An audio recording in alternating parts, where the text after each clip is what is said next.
이는 성령으로 잉태하사 동정녀 마리아에게 나시고 본디오 빌라도에게 고난을 받으사 십자가에 못 박혀 죽으시고 장사한 지 사흘 만에 죽은 자 가운데서 다시 살아나시며 하늘에 오르사 전능하신 하나님 우편에 앉아 계시다가 저리로서 산자와 죽은 자를 심판하러 오시리라.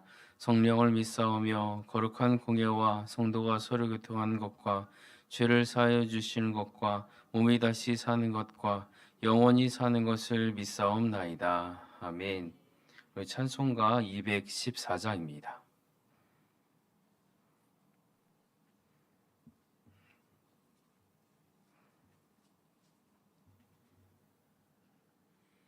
찬송가 214장입니다.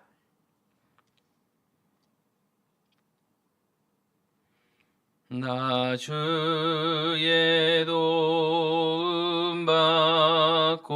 받고자 주 예수님께 빕니다. 그 구원 허락하시사 날 받아주소서. 내 모습 이대로 주 받아주소서.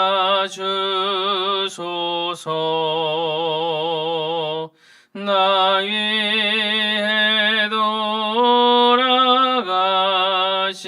주 날 받아주소서. 큰 죄에 빠져 영죽을 날 위해 피 흘렸으니 주 영상대로 빚으사 날 받아주소서. 내 모습 이대로 주 받아주소서. 나 위해 돌아가신 주 날 받아주소서. 내 힘과 결심 약하여 늘 깨어지기 쉬우니 주 이름으로 구원해 날 받아주소서. 내 모습 이대로 주 받아주소서. 나 위해 돌아가신 주 날 받아주소서. 내 주님 서신 발 앞에 나 꿇어 엎드렸으니 그 크신 역사 이루게 날 받아주소서.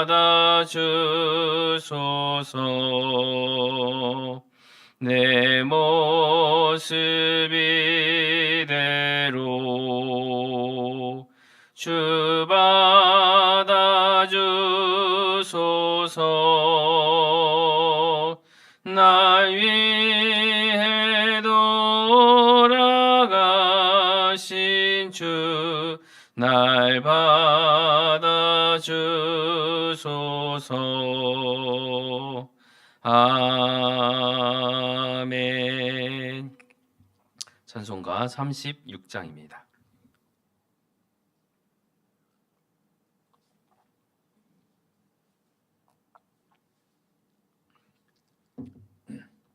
찬송가 36장입니다.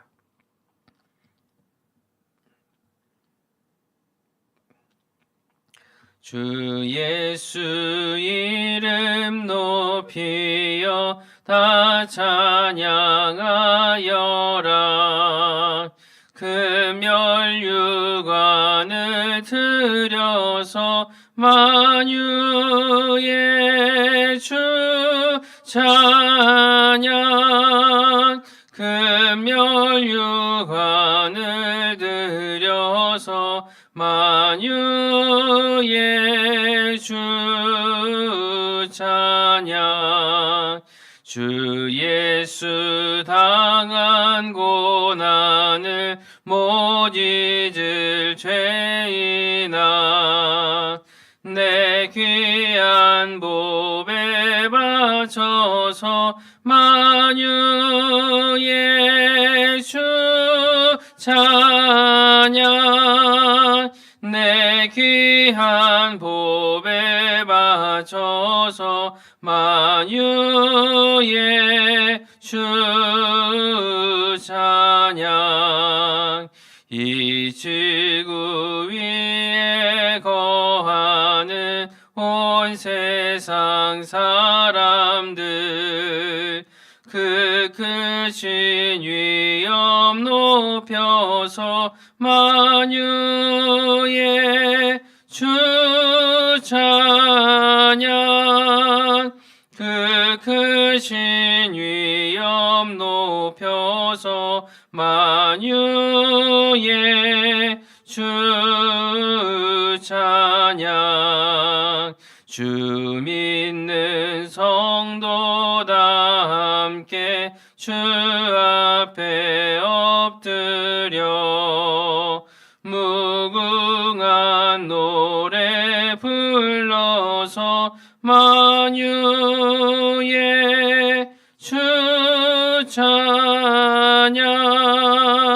무궁한 노래 불러서 만유의 주 찬양. 아멘. 기도하겠습니다. 주님, 오늘도 새로운 하루를 열어주시고 먼저 주님의 전에 나와 예배하게 하시니 감사합니다. 이 새벽에 만물을 새롭게 하시는 주님의 영이 우리 안에 충만케 하여 주옵소서. 독수리가 날개치며 올라감 같이 다른 박질하여도 곤비치 않고 걸어가도 피곤치 않은 하루가 되기를 원합니다. 무엇보다도 믿음의 주여 온전하게 하시는 예수를 바라보는 하루가 되게 하여 주옵소서. 주님의 도를 행하며 믿음의 길로 걸어가게 하시고 아버지 하나님께서 기뻐하시는 산 제사를 온몸으로 드리길 원합니다. 이 시간 거룩하신 하늘의 말씀으로 우리의 상한 심령을 회복시키시고 채워주셔서 온전한 믿음과 하늘 소망을 갖고 하루를 살게 하여 주옵소서. 가정과 교회를 지켜주시고 이 나라를 보호해 주시며 복음의 역사가 이 땅을 끊임없이 다스리게 하여 주옵소서. 예수님의 이름으로 기도하옵나이다. 아멘. 오늘 말씀은 사무엘하 6장 12절에서 17절의 말씀입니다. 사무엘하 6장 12절에서 17절의 말씀입니다. 우리 한 목소리로 함께 읽겠습니다. 시작. 어떤 사람이 다윗 왕에게 아뢰어 이르되 여호와께서 하나님의 궤로 말미암아 오베데돔의 집과 그의 모든 소유에 복을 주셨다 한지라.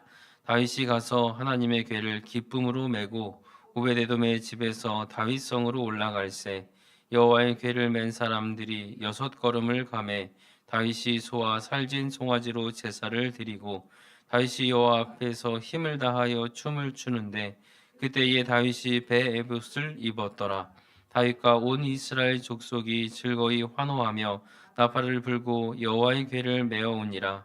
여호와의 궤가 다윗성으로 들어올 때에 사울의 딸 미갈이 창으로 내보다가 다윗 왕이 여호와 앞에서 뛰놀며 춤추는 것을 보고 심중에 그를 업신 여기니라.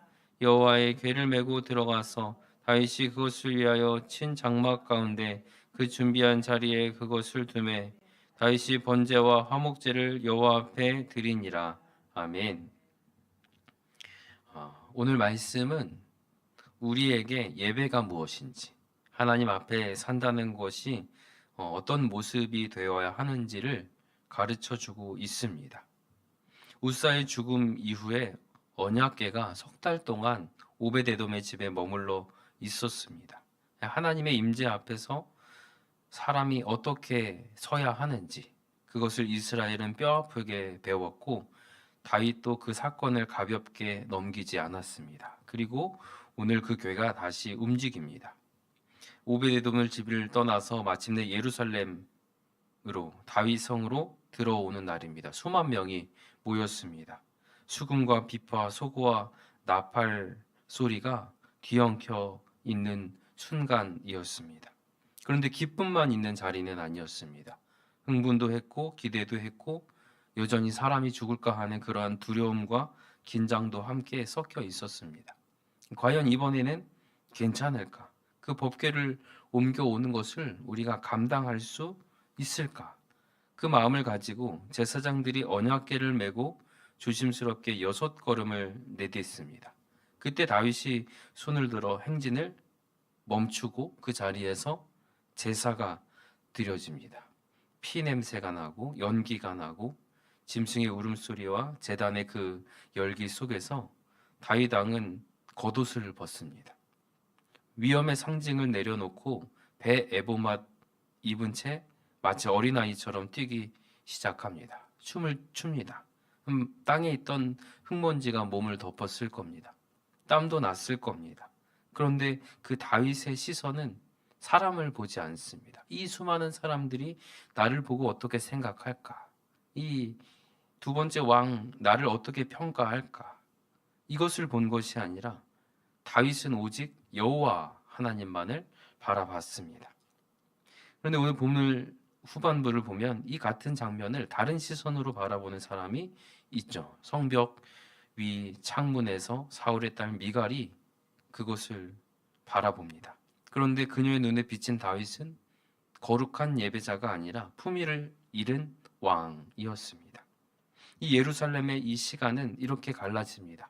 광장에서는 하나님의 임재 앞에 무너지는 사람의 기쁨이 있고 그 창문 너머에는 하나님의 임재의 거리를 두고 재단하는 차가운 미소가 있습니다. 오늘 본문을 통해서 하나님의 임재 앞에 선 사람의 모습, 어떻게 살아야 하는가, 이것을 함께 고민하며 은혜를 나누기 원합니다. 하나님의 임재를 모시는 데 있어서 아무 방식이나 써도 되는 것 아니었습니다. 다윗은 우사의 죽음을 통해서 배웠습니다. 사실 언약궤 옮기는 거 선한 의도였습니다. 나라를 세우고 예배를 회복하려는 열심이 있었습니다. 그런데 결과는 죽음이었습니다. 처음엔 다윗도 이렇게 생각했을 겁니다. 하나님 두렵다. 이 정도 열심해도 이렇게 하셔야 했을까? 그래서 그는 멈췄습니다. 이 3개월 아무 일도 일어나지 않은 이 공백 시간이 아니라 하나님을 다시 배우는 시간이었습니다. 속도를 내려놓고 어떤 감정도 정리하고 하나님의 말씀, 하나님의 때, 하나님의 방법을 다시 들여다보는 시간이었습니다. 다윗은 이제 때를 분별하죠. 하나님 앞에서 서두르는 것이 항상 믿음이 아니다. 멈춰 서는 것도 불순종이 아니라는 것, 이 시간 속에서 배운 겁니다. 그리고 이제 다시 언약궤를 옮길 때 방법을 바꾸죠. 지난번에는 편한 수레였습니다. 효율적이고 훨씬 안전해 보였고 보기에도 좋아 보였습니다. 하지만 이번에는 제사장들이 궤를 어깨에 맵니다. 원래의 방식대로 행합니다. 굉장히 무겁고 굉장히 느리고 불편합니다. 그러나 이것이 기록된 방식, 율법대로 하나님이 정하신 방식대로였습니다. 우리의 삶에도 신앙생활을 하면서 하나님을 편한 수레에 모시려 할 때가 있습니다. 내 경험, 내 감정, 내 판단, 내가 익숙한 방식으로 신앙생활 하려고 합니다.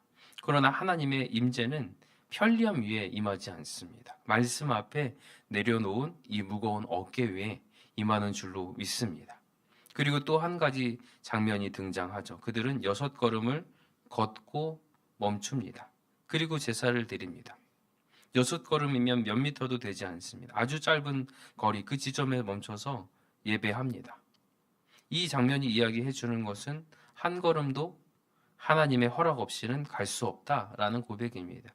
내가 가는 길의 그 길이보다 하나님의 뜻이 더 중요하다라는 신앙입니다.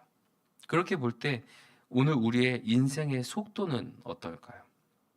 멈추지 못한 채 기도 없이 또 하나님의 은혜에 대한 감사 없이 다음 단계로 넘어가고 있지는 않습니까?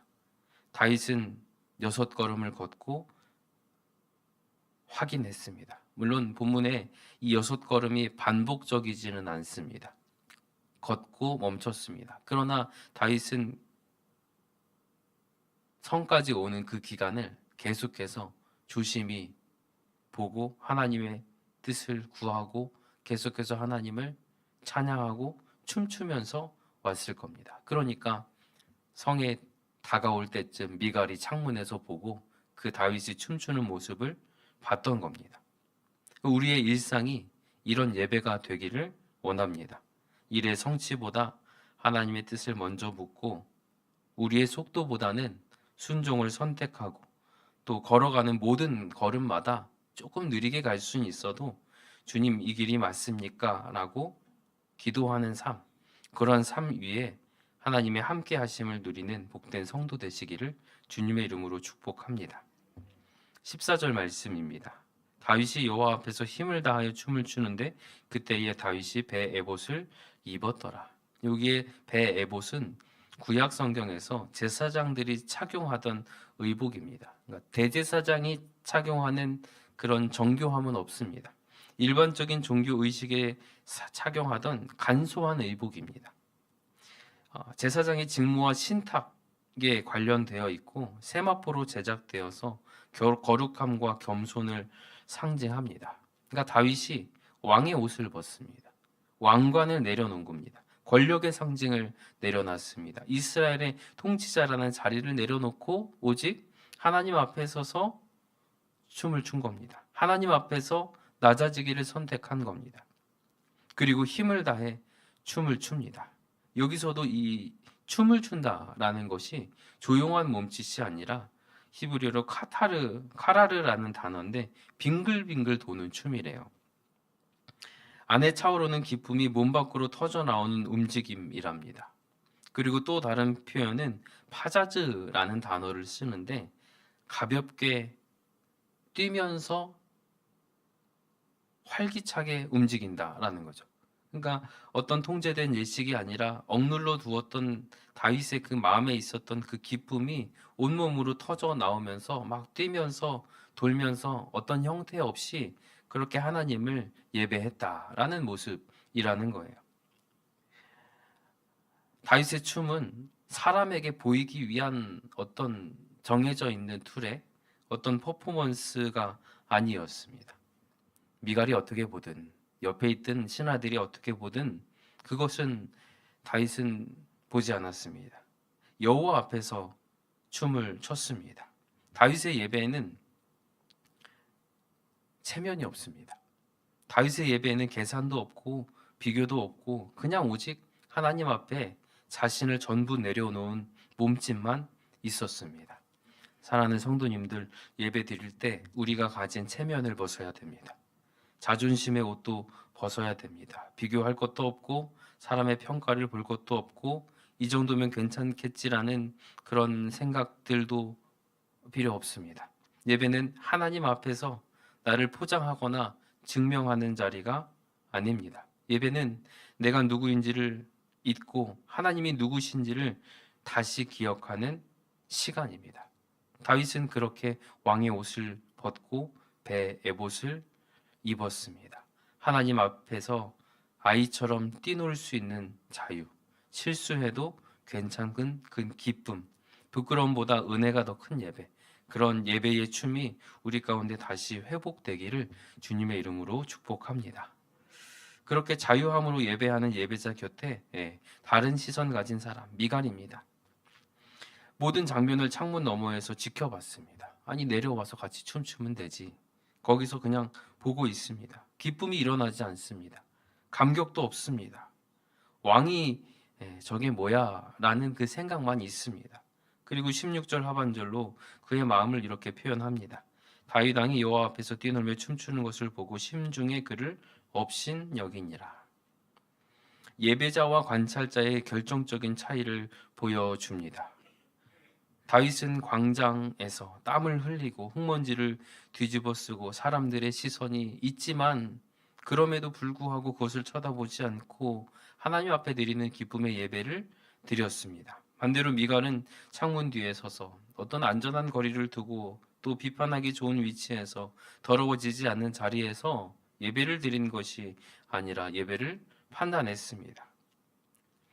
그곳은 땀 흘릴 필요도 없는 자리였고 다칠 위험도 없었고 더러워질 불편함도 없었지만 하나님의 임재를 경험할 수는 없었습니다. 오늘 우리의 자리는 어디입니까? 다윗과 같이 하나님을 기쁘시게 하는 자리에 있기를 소망합니다. 혹시라도 미갈의 자리에 있다면 속히 회개하고 돌이켜서 나의 자아를 십자가에 다시 못 박고 하나님께서 기쁘게 여기시는 예배자로 살아내는 은혜가 있기를 주님의 이름으로 축복합니다. 말씀을 맺습니다.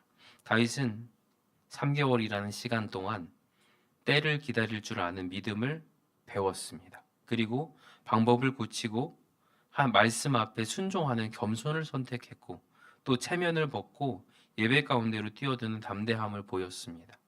사람의 비난보다 하나님을 선택하는 믿음으로 몸소 보여줬습니다. 그리고 이 모든 모습들은 백성들이 함께 참여하면서 어떻게 신앙으로 사는 것인지를 배웠을 겁니다. 이 모든 과정을 통해서 하나님은 다윗의 삶 가운데 이스라엘의 중심에 하나님의 임재를 두셨습니다. 우리의 왕이신 주님을 맞을 준비가 되어 있습니까? 다윗의 고집과 생각이 깨지는 데 걸리는 시간은 오래 걸렸습니다. 오늘 하루 다윗이 하나님 앞에 내려놓았던 것들, 자존심과 체면과 사람들의 인정과 편리함과 익숙함을 내려놓고 하나님만 예배하는 배에봇을 입으시기를 바랍니다. 우리의 삶에 내려놔야 할 것들을 묵상하며 주님의 방법대로 순종하며 나아갈 때 우리의 인생 가운데 가정과 일터 위에 그 오베데돔의 집에 내린 복이 임하게 될 줄로 믿습니다. 그렇게 하나님의 형통이 나타나는 삶 가운데 날마다 하나님을 경외하고 또 우리의 예배와 우리의 삶의 기쁨이 회복되고 복이 흘러가는 통로로 사용되어 지시기를 주님의 이름으로 축원합니다. 아멘. 기도 제목을 드립니다. 우리의 속도를 멈추게 하시고 말씀의 방법으로 걷는 순종의 어깨를 주옵소서. 체면의 옷을 벗고 배에봇의 마음으로 예배하는 자유를 회복하게 하옵소서. 창문 뒤에 판단자가 아니라 광장 한복판으로 예배자로 내려가게 하옵소서. 6걸음마다 멈추어 감사하는 인생의 리듬을 내게 새겨 주옵소서. 우리의 가정과 일터가 오베데돔의 집처럼 하나님과 함께 하심을 누리는 처소 되게 하여 주옵소서. 기도하겠습니다. 하나님 아버지, 오늘도 주님의 얼굴 앞에 서게 하시니 감사합니다. 술에 모시려 했던 우리의 조급함을 내려놓고 어깨에 매는 순종의 자리로 우리를 이끌어 주옵소서. 때를 기다리지 못했던 마음을 용서하여 주옵소서. 편리함을 믿음이라 착각했던 연약함도 주님 앞에 고백하오니 주님, 우리의 마음을 바꾸어 이제 6걸음마다 멈추어 제단을 쌓았던 다윗처럼 우리의 일상도 감사와 경외의 걸음이 되게 하여 주옵소서. 우리가 가지고 있는 모든 체면을 내려놓고 사람의 시선보다 하나님의 시선을 보게 하시고 창문 뒤에 서서 판단하는 자리가 아니라 광장 한복판에 나와 뛰노는 예배자로 살게 하여 주옵소서. 우리의 가정과 우리가 처하는 모든 곳에 그 복을 허락하여 주시고 말씀이 중심되고 하나님께서 늘 함께하는 처소가 되게 하여 주옵소서.